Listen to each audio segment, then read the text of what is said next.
Assalamualaikum warahmatullahi wabarakatuh. Perkenalkan, saya Dia Wulandari, NIM 53020190023. Di sini saya akan menyampaikan materi tentang Islam dan masalah demokrasi. Demokrasi di Indonesia. Proses demokratisasi itu pada dasarnya mencakup proses rekonseptualisasi yang kompleks atas substansi demokrasi dan desentisiskan serta dikembangkan dengan tradisi, karakter, sejarah, serta filosofi dari masyarakat.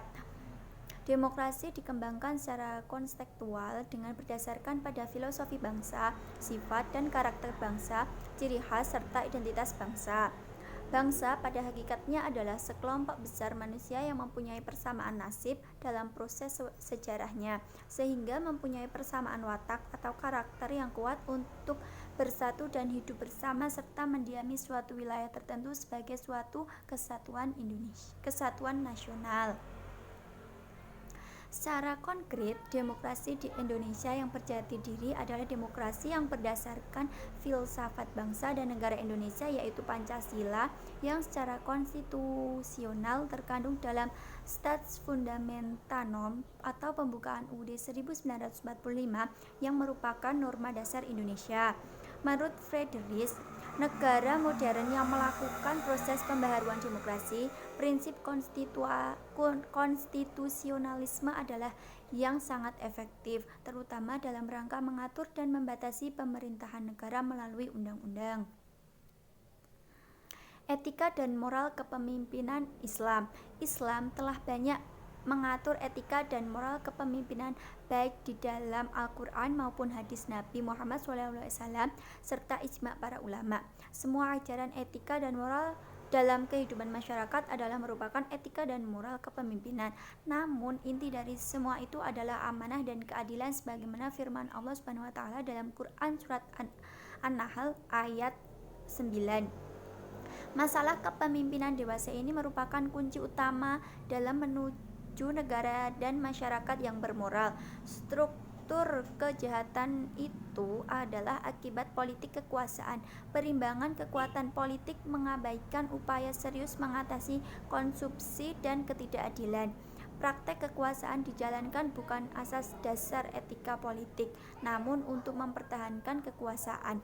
Maka banyak konsesi diberikan yang mengorbankan tujuan utama politik atau kesejahteraan bersama. Etika dan moral kepemimpinan Islam maupun kepemimpinan di luar Islam sangat ditentukan oleh penguasa. Oleh karena itu, yang menghendaki sebuah pemerintahan yang adil dan didasari oleh nilai etika. Etika pemimpin yang telah digagas oleh pemerhati etika politik. Etika politik dalam sistem politik madani. Konsep masyarakat madani dapat dikatakan seirama dengan etika politik Islam dan demokrasi masyarakat madani menghendaki a.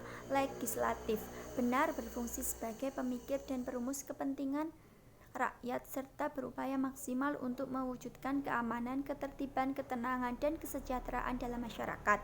B. Yudikatif, yang jujur, adil, terpercaya, dan mampu membuat atau menjatuhkan sanksi yang adil terhadap siapapun tanpa memandang jabatan yang diemban. C. Eksekutif, yang fungsional, bersih, jujur dalam melaksanakan mandat rakyat. D. Masyarakat harus jujur dan berani berkata benar dalam menyampaikan tuntutan dan kewajiban taat pada berbagai aturan yang memberikan kemungkinan untuk mensejahterakan masyarakat. Pengertian HAM. Hak asasi manusia merupakan hak dasar atau hak pokok yang dianugerahkan oleh Tuhan Yang Maha Esa dan merupakan bawaan sejak lahir, sehingga orang lain tak memiliki hak untuk melanggarnya. HAM dalam Islam. Dalam perspektif Islam, konsep HAM itu dijelaskan melalui konsep maqasidul syar'i atau tujuan syariah yang sudah dirumuskan oleh para ulama masa lalu. Tujuan syariah ini adalah untuk mewujudkan kemaslahatan umat manusia dengan cara melindungi dan mewujudkan dan melindungi hal-hal yang menjadi keniscayaan mereka, serta memenuhi hal-hal yang menjadi kebutuhan dan hiasan mereka. Deklarasi HAM terutama 1. Hak untuk hidup, 2. Hak kebebasan beragama, 3. Hak kebebasan berpikir dan berbicara, 4. Hak memperoleh pendidikan, 5. Hak untuk bekerja dan memiliki harta kekayaan, 6. Hak untuk bekerja, dan 7. Hak untuk memilih tempat tinggal sendiri. Kebijakan terhadap HAM. Sebagai salah satu negara muslim, Indonesia telah menunjukkan komitmennya untuk menghormati dan melindungi hak asasi manusia sejak awal kemerdekaan, seperti yang ditunjukkan oleh UUD 1945 yang secara eksplisit menyebutkannya. Ketetapan MPR nomor 17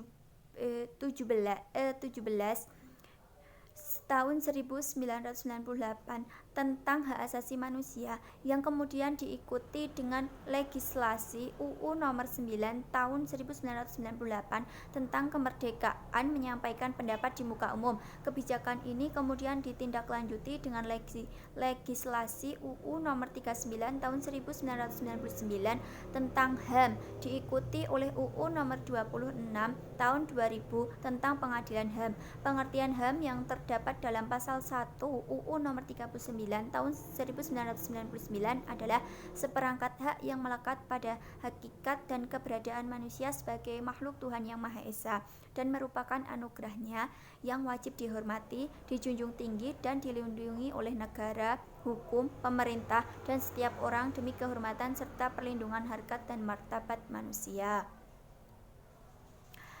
Problem penegakan HAM. Pada masa Orde Baru, memang perdebatan tentang pembatasan kebebasan ini terjadi di berbagai hal, baik terkait dengan politik, ekonomi, maupun sosial budaya. Di era reformasi ini, perdebatan serius tentang pembatasan kebebasan ini hanya yang berkaitan dengan kebebasan beragama, karena ajaran-ajaran agama itu sendiri juga menjadi pedoman umatnya yang berimplikasi kepada pembatasan untuk tidak melakukan hal-hal yang dilarang agama.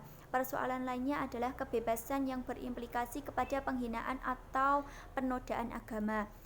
Problem penegakan HAM yang bersifat struktural terkait dengan penegakan hukum baik oleh polisi, jaksa maupun hakim yang secara umum masih belum cukup kuat dan kadang-kadang bahkan menimbulkan ekses yang melanggar HAM. Problem dan kecenderungan pemahaman keagamaan dan perilaku sebagian kecil kelompok agama yang bersifat eksklusif dan bahkan radikal yang dipengaruhi oleh gerakan-gerakan Islam radikal di luar negeri. Sekian yang dapat saya sampaikan, semoga bermanfaat. Wabillahi taufik wal hidayah. Wassalamualaikum warahmatullahi wabarakatuh.